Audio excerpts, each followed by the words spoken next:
She did not just stab me in the back. She ruthlessly drove my blood, sweat, and tears start up right to the very edge of bankruptcy.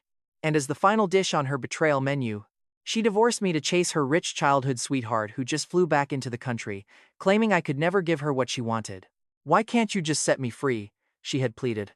So I signed the papers, changed my name, got a new identity, and started from scratch. 5 years later. Boom. My brand new company finally went public. To scale up our operations, I stepped back into Apex City. But the exact second I stepped outside my office building, a tiny human launched a sudden sneak attack and tightly clung to my leg, screaming "Daddy." Her high voice echoed through the cold concrete walls of the underground parking lot, and she looked to be only about 4 or 5. By all standard rules of psychology, she should have been way past the stranger danger phase. Plus, I had no clue who this tiny invader was, but I obviously couldn't throw a judo flip on a toddler, especially in my own company headquarters basement. We had just relocated here, meaning the entire place was crawling with my new employees and high-profile business partners. "Hey, kiddo, what is your name?" "Trust me, this uncle does not have a daughter your size," I muttered, already feeling a massive migraine brewing. After a quick internal debate, I had no choice but to scoop her up and set her in my passenger seat. "My name is Tilly," she pouted, giving me a deeply offended glare, "and you are my daddy because I saw your face on mommy's phone." "And who exactly is your mommy?" I asked. "Elowen?" The little girl rolled her eyes, finding my lack of basic family awareness profoundly stupid. Suddenly, a massive jolt shot through me as memories hit like a broken dam. Things are about to get wild. Back in college, I spent 3 painful years harboring a massive secret crush on Elowen, the legendary campus queen of Grandview University and a wealthy heiress. Meanwhile, I was just a dirt-poor scholarship kid surviving entirely on cheap instant ramen. Back during military training, my blood sugar suddenly crashed and I fainted right on the field. Elowen, who was a senior volunteering in the medical room, handed me sweet gardenia tissues. With the bright sunlight haloing behind her, she looked like an absolute goddess. "Oh, you are awake," she said gently, wiping the cold sweat from my forehead when she saw how completely dazed I was. "You are fine now. You are in the infirmary," she assured. "Thanks," I stammered, which looking back was honestly pathetic. She was just being friendly to everyone, but I still fell headfirst into a deep, inescapable pit of infatuation. A one-sided crush is a brutal one-man war, and just to catch a tiny glimpse of Elowen, I joined her club and signed up for her department events, yet kept my distance. Why? Because she already had a wealthy, blue-blooded childhood sweetheart boyfriend. Let's fast forward to graduation. Thanks to my professor, my project got funded, and I launched a small tech startup, while Elowen's wealthy family went completely bankrupt. Her arrogant boyfriend immediately dumped her and fled the country, leaving her to drift until she eventually took a receptionist job at my tiny company. Years of locked-up feelings exploded, and I began pursuing her in earnest. Then came that terrible night. Someone spiked my drink. I woke up in a haze, she became mine, and soon after she actually accepted my marriage proposal. Elowen did not love me, but the ship had sailed, and the rice was already cooked. I thought we would build a decent average life together, but just 1 year later, Elowen stabbed me in the back for her rich ex-boyfriend. The two of them were secretly playing house right behind my back. She even leaked our most critical proprietary project files, framing me for stealing source code and claiming I took advantage of her while I was drunk. "You ruined my life, so now I am going to ruin yours," Elowen had hissed, glaring at me through the cold iron bars of the detention center. To this day, that venomous look makes my spine shiver. Absolutely chilling. Looking at this tiny clone who shared Elowen's exact eyes, the hairs on my arms stood on end. "I am not your dad, get out." Realizing her waterworks were totally useless against my stony defense, Tilly slowly opened the car door and got out. She kept looking back with every single step as my assistant escorted her away. I sighed deeply, giving myself a silent pep talk. "Arlo, you are no longer that pathetic Barnaby of the past. You already died once, so do not look back." I sounded like some cheap soap opera villain. My family consisted of an alcoholic dad, a gambling addict mom, and a completely broken me. To escape that hellhole, I fought tooth and nail to get into Grandview University. I lived on absolute high alert ever since, literally splitting pennies in half just to survive. Aside from secretly loving Elowen, I had never done a single bad deed except for that one drunken night. Someone definitely spiked my drink that night.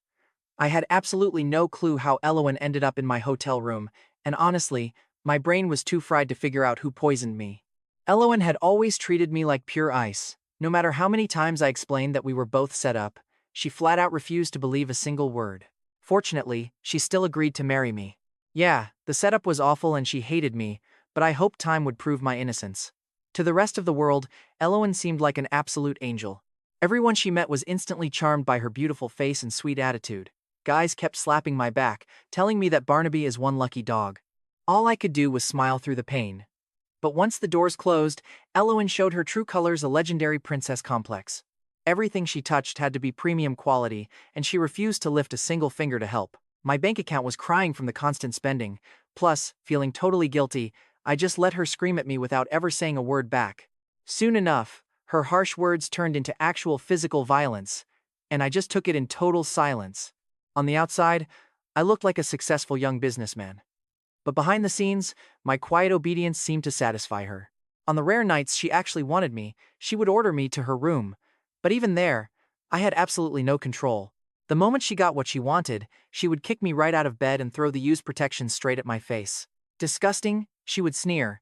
A pathetic guy like you would not even make it as a low-tier gigolo. I did not think I deserved that kind of abuse, but I had to swallow my pride. After all, my dad used to treat me like a literal punching bag whenever he came home drunk anyway. Maybe my life was just worthless. I had pretty thick skin, so I figured this would not kill me. But get this, once my business started growing, Elowen actually softened her cold attitude. One day she brought wine to my office, but the peace ended immediately. Cops showed up, claiming my code was stolen from the Vance Group, and dragged me in. The project was shut down, our funds completely dried up, and my business collapsed. But I actually held proof that could clear my name. The company was gone, but at least I could avoid jail and just deal with the debt. Then tragedy struck. My father heard the news, suffered a massive stroke, and was left completely paralyzed. My mother finally stepped away from her gambling table, looking thin as a skeleton when she came to visit me in jail. I told her it was fine, reminding her that he used to beat her anyway, so this was basically her ticket to freedom. But my mother did not care about my situation. She just cried about how hard her own life was, screaming that Barnaby, he is still your biological father. She shrieked that she did not care about my problems and demanded I pay his hospital bills, making me sound like a monster. I stood there, forced to pay. But dearest mother, who on earth was going to save me? Somehow my mother contacted Elowen, who actually showed up with Vance to visit me in detention. They offered a deal. If I destroyed the evidence and took the fall, they would handle my parents' medical bills and wipe my debts. Listen here, Barnaby. Vance sneered, saying he could easily crush my company, telling me this was my real reality check. He said I only had to do 1 year inside, which was a steal compared to the 3 years minimum I would get otherwise. Now watch this. Elowen snuggled up to Vance, looking down at me with pure disgust, asking if she treated me badly during our marriage. She asked why I betrayed her. I nearly lost my mind right there, snarling like a cornered, beaten dog. I completely refused to drop my appeal. But then Elowen came to see me all by herself, telling me to just give up. She warned that no matter how much a cockroach like me struggles, the Vance family can easily squash me with 1 foot. If I had married into the Vance family instead of losing my innocence to you, my family would have recovered, and I would be living my dream life right now. And now she was pregnant. She blamed me for the mess, crying that I had already ruined her entire life. She asked if I was going to ruin this child too, since I could never give her the life she wanted, begging me to just let her go. Elowen caressed her growing belly. I was not stupid or delusional enough to think for a second that the baby was mine. It was clearly her golden ticket to marry Vance. Crushed by my mother's screaming and the shock of this unborn kid, I finally broke. I signed those divorce papers, trading 1 year in prison for some absolute peace and quiet. While I was locked up serving my time, my father passed away. My mother piled up massive gambling debts, got chased by loan sharks, and fell to her death while trying to run away from them. Since nobody was around to claim her body, the police called Elowen. Once I got out, I asked her where my mother's ashes were. Elowen just mocked me, saying she threw the ashes into a random trash can and told me to never contact her again. Completely alone in the world, I officially changed my name to Arlo, hoping to hit the reset button on my life. Who knew this tiny girl's sudden arrival would completely throw my freshly ordered life into absolute chaos? Fortunately, relocating to Apex City brought a mountain of work, letting me push Elowen and her kid completely out of my mind. My assistant knocked on the door. What is it? I looked up from a sea of contracts, praying she wasn't carrying another thick stack of papers for me to sign. She told me not to look at her with such dread, admitting she didn't want to work overtime either. Her name was Alara, my old college classmate who had been with me since I fled to Crestview under a fake identity. We ran into each other while she was visiting relatives, and she naturally joined my team. Was my dread that obvious? I laughed dryly, but Alara shrugged, explaining it wasn't about work. That little girl from last time had snuck in. She was so tiny she slipped past our security, and right now, she is just chilling in our VIP lounge. I sighed and told her I'd handle it, pushing myself up and heading toward the lounge. Tilly was sitting there like a little angel, sipping on a bottle of sweet milk tea Alara had bought her. I never understood why Alara, a 28-year-old woman, loved sweet kids' drinks, but Tilly cheered Daddy the moment she saw me. I immediately put up a defensive wall, telling her I wasn't her dad, then asked why she even snuck in. She whimpered that her mom wasn't home and her stomach was growling, looking incredibly pitiful. When I asked why she didn't call, Tilly stared down at her shoes, tightly clutching her shirt and saying her mom hated being interrupted with Uncle Vance. Uncle Vance? Garrick Vance? Those two had been hooking up for years. Why was Tilly only calling him uncle? Don't you think those two toxic lovebirds would have married by now? A split second later, I mentally facepalmed. Why the hell did I care if Aloan got married or not? I told her that if she was hungry she should go to a restaurant, my mood souring as my tone turned cold. Tilly whispered an apology, big heavy tears instantly spilling down her face. She sniffled that today was her birthday, but her mom left to be with Vance. With no money and a growling stomach, she came to find me. It was then that I noticed her clothes were pretty grimy, and her tiny shoes actually had a hole in the toe. The only neat thing was her hair, tied in tidy pigtails with a cartoon hair tie. Undoubtedly the girl's most prized possession. Aloan wouldn't be caught dead buying cartoons. Alara must have taken pity and cleaned her up. Fine. Let's get out of here. I sighed as my defenses crumbled like wet cardboard, promising to get her some cake and take her home. Tilly sniffled and nodded, her tears drying as she delicately reached for my hand. She was surprisingly well behaved. I brought her to a nearby bakery, and she sat there like a quiet little mouse, happily munching on her cake. I couldn't stop my mind from drifting back to Eloan, not because I had any lingering feelings, but because the situation felt completely surreal. This was her baby, the tiny life that had derailed my existence before even being born. Did I hate Tilly? Maybe. Honestly, the very moment I realized she was Eloan's kid, a wave of disgust washed over me. But by our second encounter, that bitter resentment was already evaporating into thin air. The waitress smiled warmly at Tilly as she brought our order up, cooing about how she was out for a treat with her dad. Tilly leaned in, whispering in mock secrecy that I wasn't her dad. Before the waitress could panic and dial the police for a suspected kidnapping, I pulled out my business card, pointed toward my corporate office, and lied smoothly that I actually was her father. I joked she was just pouting because I teased her, and the waitress laughed, saying Tilly was my absolute spitting image. I let out an awkward laugh and slid back into my seat, sweating slightly. Patting her full belly, Tilly looked up with big, shy eyes, and asked me what my name was. I told her my name is Arlo, but she still asked if I was really not her dad. I explained that on paper I wasn't her dad, then warned her about the extreme dangers of running off with strangers and getting kidnapped. I assured her I'd never sell her, but I also didn't want to get arrested for kidnapping, so I lied. I kept rambling, desperately trying to save my moral high ground by telling her that lying was still bad. But Tilly suddenly looked up with deadpan gravity, declaring that lying is actually a mandatory survival skill for all human beings. I blinked, completely stunned.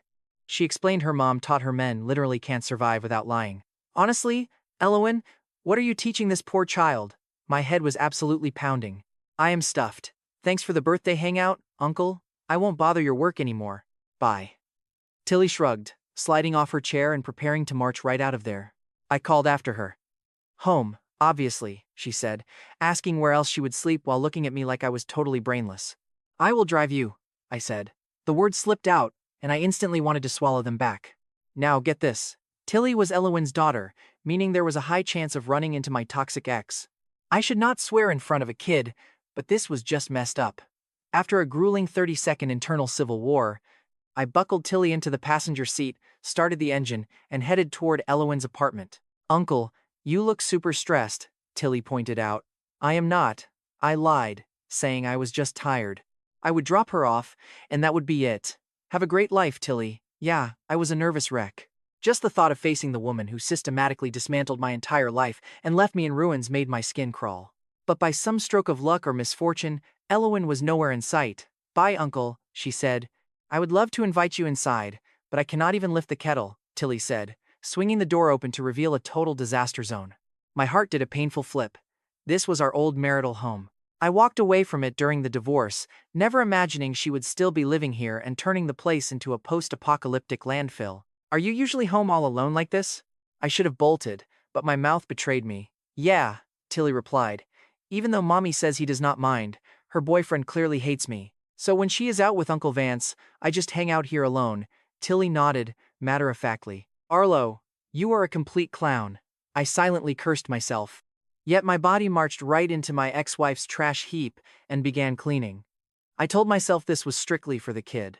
Not because I am a glutton for punishment when it comes to Elowen. By the time I finished wrestling that apartment back into a livable state, I had missed half my workday, and the sun was down. Luckily, Elowen's packing habits had not changed, so I easily excavated some clean clothes for Tilly from a mountain of clutter. After making sure she could bathe safely, I had her get squeaky clean and change into those fresh clothes. Meanwhile, I threw out ancient expired eggs, fuzzy green broccoli, and some petrified chili paste from her completely ruined fridge. Then I ran downstairs, bought fresh groceries, and whipped up dinner. Wow, Uncle, you are like a wizard. Tilly cheered from the table, staring wide-eyed at the hot bowl of birthday longevity noodles I placed right before her. You think so? I chuckled dryly. Ironically, I originally learned to make these noodles just to please her mother. Totally. Mommy's cooking is an absolute biohazard.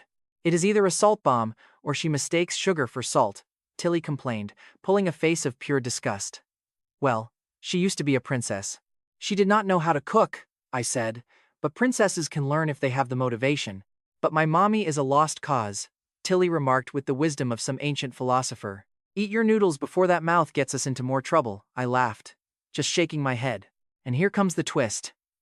Just as I was about to eat, the front door lock clicked. Clack. Tilly squealed, bouncing off her chair and sprinting to the door. Get lost. But that voice did not belong to Elowen.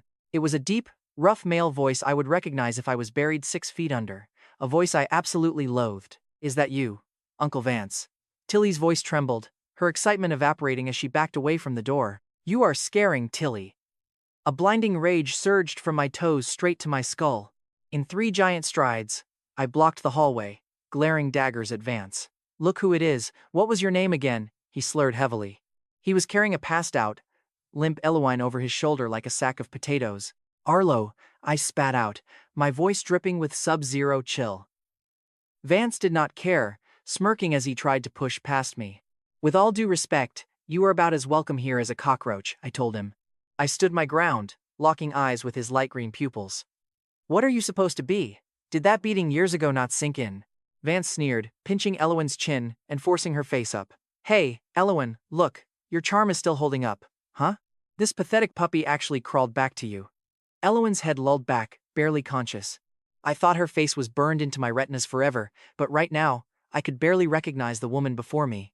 She looked dangerously thin. Her pale face was covered in thick, messy makeup, but it did absolutely nothing to hide those deep purple bruises and the dark circles under her hollow eyes. I completely froze. This battered woman felt like a total stranger compared to the proud, gorgeous Elowen I remembered from our college days. Behind her, Vance suddenly let out a cruel laugh. He mocked me, asking if I wanted to crash in my ex-wife's bed. Go ahead, he sneered, I'm bored of her anyway. $1 million, and she is yours, he laughed. I told him to shut up, put her down, and get out. I growled, quickly covering Tilly's ears with my hands. I threatened to call the cops on a drunk driver trying to assault both my ex-wife and my sweet little girl. Vance just smirked, clearly not wanting any trouble with the law. He threw Elowen onto the hard floor like absolute garbage and walked right out. Tilly sobbed, clutching my hand with her face soaked in tears, asking me what was wrong with her mommy. I gently lied that her mommy was just sick, so we were going to help take care of her together in my home. I sighed, trying to sound reassuring. Tilly just nodded, showing maturity way beyond her young years. She clearly knew I was fibbing, but kept her promise to ignore men's lies. She silently brought over a wet towel. We wiped Elowen's face clean, finally seeing the real, exhausted face hidden underneath all that makeup. Looking at her, I felt absolutely nothing. No lingering anger, no love, just total numbness. And here is the real shocker. Elowen stared at me and revealed Tilly is my daughter, proving Vance is completely infertile. Since he cannot have kids, she had no other choice. But honestly, I already knew she was mine. She admitted she purposely showed Tilly my company, hoping the little girl would go look for me. She adjusted her messy hair and cheap gold chain, then lit up a cigarette. Even with smoke swirling around her, Elowen was still undeniably gorgeous. She wasn't like a fresh flower anymore, but more like a decaying, thorny rose. Did she want me to claim her? Feeling like a total enabler, I quietly picked up an ashtray and held it out. Aloan softly mumbled an apology. I immediately rejected her apology and snapped that we had nothing left to discuss. I told her to get out. Aloan shrugged, totally unfazed by my cold attitude. She made it clear she wouldn't let Tilly stay with her anyway, demanding to know my terms. I kept my eyes locked on her and didn't budge. She suddenly smiled, asking why I changed my name to Arlo. Aloan completely dodged my question, bringing up my mother's maiden name. I explained that after prison, my old college mentor tracked me down. He believed in me and fully backed my new tech startup. I took his surname as a tribute when I legally changed my name. Aloan nodded slowly, stubbing out her cigarette and saying 10 a.m. tomorrow. She promised to bring Tilly's papers if I brought my ID. We agreed to meet at the Civil Affairs Bureau. That was it. She added that Tilly's official name is Amara, and I could change her surname to mine. She hoped tomorrow would be the absolute last time we ever met. I agreed, smoothing my suit as I walked out of that depressing tomb of a house. I didn't bother asking about her bruises or how her life got this incredibly messy, because outside of that sweet little girl, our lives had absolutely zero overlap. I looked back at the woman I once loved, then hated, and now felt nothing for. May our parting be eternal. Goodbye forever. Goodbye forever, Aloan. At 10 a.m. the next morning, I stood waiting outside the Civil Affairs Bureau like a total fool. I waited until the staff packed up for lunch and went on break, but Aloan never showed. Damn it, I muttered, heading to my car, completely furious at being stood up. Right then, my phone started buzzing, and I quickly picked up. But hold on, Alara suddenly called, frantically telling me to get over to Eloan's place right now. Without asking a single question, I raced back to Eloan's place, only to find the entrance blocked with yellow police tape. Her front door was wide open, and the apartment was crawling with cops. Suddenly, an officer approached me. The cop asked if I was Mr. Arlo. I nodded frantically, asking what happened and where my daughter was. Just then, they brought Tilly out. Without saying a word, she leaped straight into my arms, clinging to me as tight as she could. The officer explained that neighbors had reported heavy smoke pouring from the kitchen. Our assistant, Alara, had arrived and informed them that I was the father. I nodded, thanking the officers. I asked if I could take my daughter home, and the officers agreed immediately. They told me to stay in Apex City and keep my phone on. Holding Tilly tight, I pushed past the gossiping neighbors on the stairs. Once we finally made it to the safety of my car, we decided to head to Alara's apartment nearby, so Tilly could rest. As we drove, I glanced sideways at Alara and quietly muttered, "When did I ever tell you I was her father? Are you blind? She is literally your mini-me," Al says, rolling her eyes. "If I hadn't known you for 10 years, I'd swear you were the runaway billionaire dad from a trashy web novel." Runaway what now? I blink, totally lost. The runaway pregnancy trope. It's a classic web novel theme. Tilly chimes in helpfully from the back seat. Amara, no more reading trash on the internet, I scold, my mind spinning. Elo is dead just like that? It feels so incredibly abrupt. How am I supposed to explain this to a 5-year-old? Auntie Alara, where's my mommy? Tilly asks quietly. Didn't I tell you? Your mommy got recruited for a top-secret detective mission. We absolutely cannot disturb her work right now. All lies smoothly as she unlocks her front door. She has a cozy 3-bedroom apartment with 2 fat cats lounging around. Tilly doesn't press further, immediately running off to play with the cats. Era gives me a smug, told you so look. Look, toddlers are easily distracted by feline overlords, especially her super social, attention-loving cats. Boss, hang out with Tilly while I slice some fruit, she says. I look at her with pure gratitude. She is incredibly sharp and knows I desperately need a moment to process everything. Uncle Arlo, my mommy is dead, isn't she? Tilly suddenly whispers, looking up. She is just resting. I stammer, my brain completely stalling. People don't stop breathing when they sleep. I checked her this morning, Tilly says with chilling calmness. Don't worry. When Grandpa passed away, I learned what death means. But since you aren't my daddy and my mommy is gone, I guess nobody wants me anymore. Uncle Arlo, can you find me a nice orphanage? Till asks, her eyes welled up with tears. Hearing her say this, it absolutely tears me apart. I choke up and yell, Tilly, I am your daddy. I'm so sorry. I weep openly, tears streaming down my face. Your mom and I made a deal last night. She was going to bring you to me today. I was literally just about to find you. In this world where I thought I was entirely alone, there is actually a little soul sharing my blood. I am going to take her away and give her a blissful, worry-free life. Why does destiny have to drag this innocent kid through such absolute misery? Tilly, listen to me. I was your mom's ex-husband. We split up because of our own issues. I had no idea you existed. I never ever rejected you. You are not unwanted. Your mommy wanted us to live together. What about you? Do you want to come live with Daddy? Daddy, Tilly whispers. I kind of want to cry now. Is it okay if I cry? I miss my mommy. Yes, sweetheart, of course you can. I hold my daughter close, my heart breaking into a million pieces. By the time Ara returns with the fruit plate, Tilly has cried herself to sleep in my arms. She skips the sentimental consoling and tosses a flash drive onto the table. She found this in Elliswin's apartment. Inside are files containing absolute proof of Vance's family framing my old startup, along with evidence of Vance forcing female employees into shady deals, underground high-stakes gambling, and degenerate secret parties. Elo had been scammed by him and lived a miserable life, but she had played Vance right back. She meticulously archived every single dirty transaction, including my old frame-up, and of course the full video recording of our wild, drunken night in my office. Whoa. All smirks, raising an eyebrow. Who knew you had it in you, boss? Shut up, I hiss, my face burning. I have no idea how she can look at this trashy tape with more composure than me. Why are you blushing? At least you have the evidence to clear your name now, right? She teases with a knowing smile. What is the point of clearing my name now? If I have to use that video, I'd honestly prefer my reputation to remain buried 6 feet under. Blushing furiously, I close the video. There is one last audio file in the folder. Without thinking, I click play. Are you out of your mind? You want me to drug Barnaby? Ello's recorded voice demands. Oh, come on. It will be hilarious, Vance's cruel voice laughs. We will send some cheap gigolo in there to ruin him, and in return, I will bail your dad out of jail. Vance, he is just my underclassman. I am already getting you the code you want. Why do you have to target him? Babe, the guy has been drooling over you since college. Men know men. I can see his pathetic desires from a mile away. While I am abroad, you better keep your distance from him. Fine, I get it. I can't listen to another second. My brain completely short-circuits. My ability to think vaporizes. Unbelievable. The entire setup back then was Elowin's doing. Why? Just because I had a crush on her. What on earth did I do to deserve being played like a cheap toy by Vance and Elowin? Go to hell, Vance, I roar internally. Elo had never loved Barnaby. Not for a single second. Her heart had always belonged to her childhood sweetheart Vance. But to Vance, women are just disposable accessories. After the Vance family swallowed Elowin's family estate, Vance gained absolute control over her.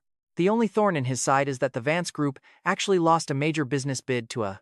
He was just a broke nobody running a tiny startup. But Barnaby dared to look at Vance's shiny world with adoring eyes. Blinded by petty jealousy, Vance ordered Elowin to seduce Barnaby, drug him, and completely destroy his life just for his own twisted amusement. But Vance soon discovered Elowin went completely off script. Instead of hiring some gigolo to frame Barnaby, she slept with him herself and married him. How dare you, Elowin, Vance had screamed, but she just retorted, why wouldn't I? I do not trust you. Unless you fly back and marry me, I am done doing your dirty work. But the truth was, she did not love Barnaby at all. She was just using him, and honestly, it is so painful to watch. Ironically, Elowin started developing this twisted, bizarre affection for him. Even though she did not love him, and still dreamed of high society with Vance, and even though she completely ruined his entire life, the second she realized she was pregnant, she chose to keep this baby carrying half of Barnaby's DNA. Predictably, Vance immediately went back on his marriage promise. Yet, he refused to let Elowin go either. At least she managed to save her father from ruin using Vance's massive influence. She ended up raising the child, while trapped as Vance's secret mistress, a toxic, dangerous cycle of abuse and twisted obsession. Through it all, Elowin constantly wore this cheap necklace Barnaby had once tossed in the trash. She did not even know why she kept it. Maybe she felt it was karma punishing her for trampling on his pure heart. When her father finally passed away, Elowin realized this toxic nightmare with Vance had lost every shred of meaning. But she still had a little girl to protect. Right at her absolute lowest. She pointed at a photo of a sharp, successful businessman on her phone and whispered to her daughter that this was her daddy. She asked if her new daddy would actually like her. Elowin reassured her that he definitely would, telling Tilly that was exactly why she brought her into this world, knowing he would love her unconditionally. Truth is, Elowin never liked the pathetic Barnaby. Sure, he was talented and kind, but he carried this annoying, deep-rooted insecurity from a broken home that clung to his bones like a disease. She preferred flashy, dominant alphas like the old Vance. Barnaby had just been too cautious and subservient for her to ever respect him. Yet, Elowen realized she had actually fallen for the reborn Arlo. Meeting again 5 years later in the house he once bought her, Arlo sat across from his bitter enemy. For the sake of a little girl he barely even knew, he stared Vance straight in the eye and told him calmly that they needed to talk. No screaming, no violent brawls, just a quiet, mature conversation about the little girl's future. He had long since moved past that old trauma. But look at him now, still so bright and warm, despite everything. And so, amidst the ashes of their past, long after she betrayed him and lost him forever, and long after he rebuilt his entire life from the rubble she created, on the absolute final night of her tragic life, wearing that cheap necklace he once gave her, Elowen realized with bitter irony that she had actually fallen deeply in love with Arlo. Armed with a mountain of evidence, I dragged Vance to court on suspicion of murdering my ex-wife. The judge sighed, reminding me that we were officially divorced, pointing out that the divorce certificate was literally inside my evidence bag. Looking completely baffled as to why I was spearheading this entire prosecution. Well, Your Honor, we only divorced due to some issues, but we were actually planning to remarry to give our daughter a complete home. I lied with a straight face, not even blinking. Fine, the judge shrugged. Ultimately, the murder charge did not stick because Elowen's death was ruled a tragic accident. However, Vance's endless laundry list of other crimes was so damning that the state took over the prosecution. He was going away for life with zero chance of parole, and my old name was finally fully cleared. Riding that massive wave of publicity, I poached major clients and secured a solid foothold in Apex City. As for Elowen, I saw no point in suing a ghost. Sure, she betrayed me, but she was still my daughter's mother. I did not want Tilly growing up believing her mom was an absolute monster. Tilly was right, adults need lies. In the real world, things are rarely just black and white. Tilly, my sweet daughter, let us make the future awesome together. Okay, scratch that. After a year of solo parenting a little girl, I officially declare that kids are the absolute most chaotic, high-maintenance creatures on planet Earth. Sometimes I seriously want to pop open her tiny brain just to see what kind of bizarre wiring is going on inside. Auntie Alara, let us be real. There is no man on Earth who can resist a candlelit dinner, I overheard Tilly lecturing. My dad is classic material, the brooding, betrayed male lead just waiting to be healed by the beautiful heroine. Trust me, once you give him that warm, homey vibe, he will fold instantly. Tilly was rocking a fancy little dress, twin pigtails bouncing as she gestured dramatically like a tiny matchmaker. Tilly, stop reading those trashy web novels. I groaned, my toes curling in absolute embarrassment as I scooped her up, but she just yelled that Daddy has to move on. You do not have to stay single just for me, Tilly whispered. It is fine, really. I am not a clueless 5-year-old anymore. I am a mature 6-year-old. I am fully prepared to accept Auntie Alara as my new mommy. Hearing that made my heart melt into a big puddle of mush. I had actually walked over to lecture her about her unfinished kindergarten homework. It was mind-numbingly simple, but she still had to complete it. Sorry about this, Alara. Thanks for picking her up, I smiled apologetically. No worries, she shrugged. So, do you want to come over to my place for a candlelit dinner? Wait, what? I blinked, my brain stalling. She's asking you out for dinner and a romantic confession, duh. Tilly rolled her eyes, translating for her clueless father. Oh, by the way, Alara chimed in with a smirk. You might want to grab a bouquet before coming over. I like yellow roses. Oh, sure. Sounds great, I stammered, my ears burning. Fine, then I guess I will have dinner with Grandpa Jerry and Grandma Wendy. Tilly sighed, throwing her hands up in defeat. And yes, Dad, I will do that babyish homework. All right, bye, Auntie Alara. She hopped out of my arms and skipped straight over to Alara's parents. They were clearly co-conspirators in this setup. Well, since our matchmaker cleared the schedule, how about a pre-dinner date? What do you say, Vice President Alara? I smiled, bowing slightly and offering her my hand. Alara smirked, placing her hand gently into mine. The candlelit dinner was, for lack of a better word, absolutely perfect. For the first time in over 5 years, I was not hyperanalyzing every word or walking on eggshells. Alara did not demand perfection. She demanded authenticity. We ate medium-rare steaks, drank a moderately priced Merlot, and talked about everything from college days to the absolute nightmare of integrating our new software system at work. When I handed her the bouquet of yellow roses, she did not just thank me. She pulled me by the collar and kissed me a grounding, electric kiss that officially burned the last remaining bridges to my pathetic past. So, she murmured against my lips, are we going to HR about this tomorrow, boss? I am HR, I chuckled, wrapping my arms around her waist. But yes, we are doing this right. Moving forward together as a family was not easy, but it was beautiful. Alara moved into my place 3 months later. Tilly was ecstatic, treating Alara less like a stepmother and more like a co-conspirator in her daily missions to extort extra ice cream from me. But here is the sad truth: trauma does not just evaporate. Despite her tough 6-year-old act, Tilly started having nightmares. I would wake up at 2 a.m. to the sound of her whimpering, finding her curled into a tight ball, muttering about smoke, the broken stove, and her mother not waking up. During those nights, Alara and I would sit by her bed. Alara would stroke her hair while I held her tiny hand, reassuring her that the fire was gone, that she was safe, and that no one was ever going to leave her alone in a messy apartment again. We got her into child therapy. Slowly, her sassy web novel reader persona peeled back to reveal what she truly was: a little girl who missed a mother who was fundamentally broken, but still her mother. We visited Elos's grave once, where Tilly left a single white gardenia. I left nothing, but silently promised the ghost of my ex-wife that our daughter would never know the taste of her despair. Life was finding its rhythm. But check this out: the Vance Group was not quite dead yet.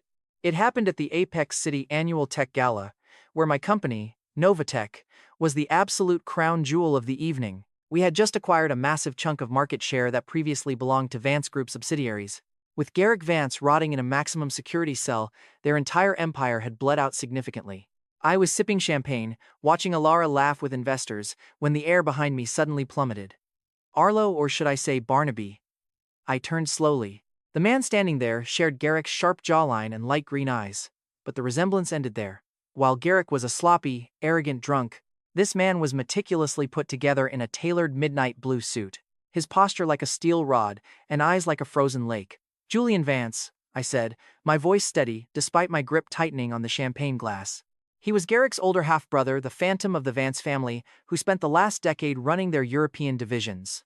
"I see my reputation precedes me," Julian smiled. The warmth did not reach his eyes. "I just flew in from London last week to clean up the mess my idiot brother left behind."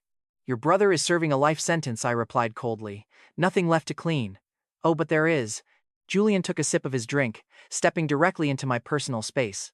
"Garrick was a fool, obsessed with a pretty useless girl and petty grudges. He deserved to be locked away for letting a nobody like you outsmart him." He leaned in closer, his voice dropping to a dangerous whisper. "But here is the thing: Arlo Garrick was still a Vance. By destroying him, you ripped away a massive, incredibly expensive chunk of my family legacy. Our market share, our sterling reputation, all gone. I only took back what belonged to me." My chest tightened as my heart beat with a familiar, battle-ready rhythm. "Your brother set me up. Pure ruin. But every move I made was fully backed by proof. If you hate it, complain to a judge." Julian just let out a soft, chilling laugh. "Courts are only for commoners, Arlo. I do not care about some laws. I care about the natural order. And you have gotten pretty comfortable in this new life. A massive company and a gorgeous new vice president sharing your bed." Julian turned his gaze directly toward Era. Then he faced me again, his grin growing wider. "Plus a daughter named Amara, right? Such a sweet little girl. She looks just like you. It would be a terrible tragedy if this perfect little world of yours suddenly caught fire." His words hit me like a massive train. He meant catching fire just like Eloin's apartment. Before my explosive rage could boil over, Julian tapped my shoulder. "Enjoy the gala. Arlo, consider this a professional courtesy. The Vance Group has a new boss now, and I never lose." He turned, disappearing right into the crowd of rich elites. "Hey!" A warm hand touched my arm.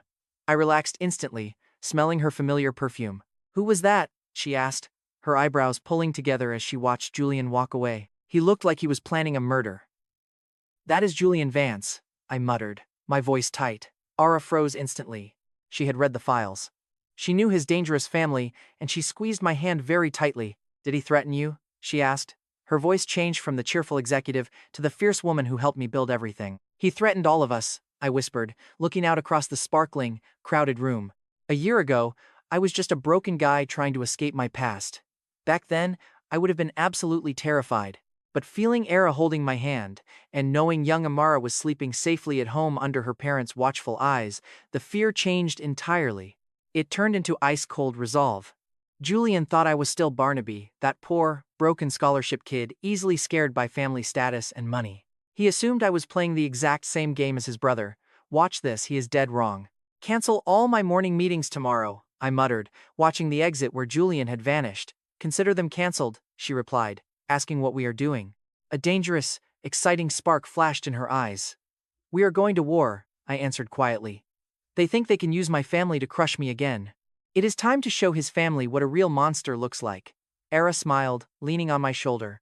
I will prepare our legal team. The past was dead, Elowen was gone, and Barnaby was buried. I am Arlo. There is a massive empire to run, a strong woman fighting beside me, and a daughter to protect. If Julian wants to burn my entire world down, he will quickly learn that I already know how to walk right through the fire. And this time, I hold the matches.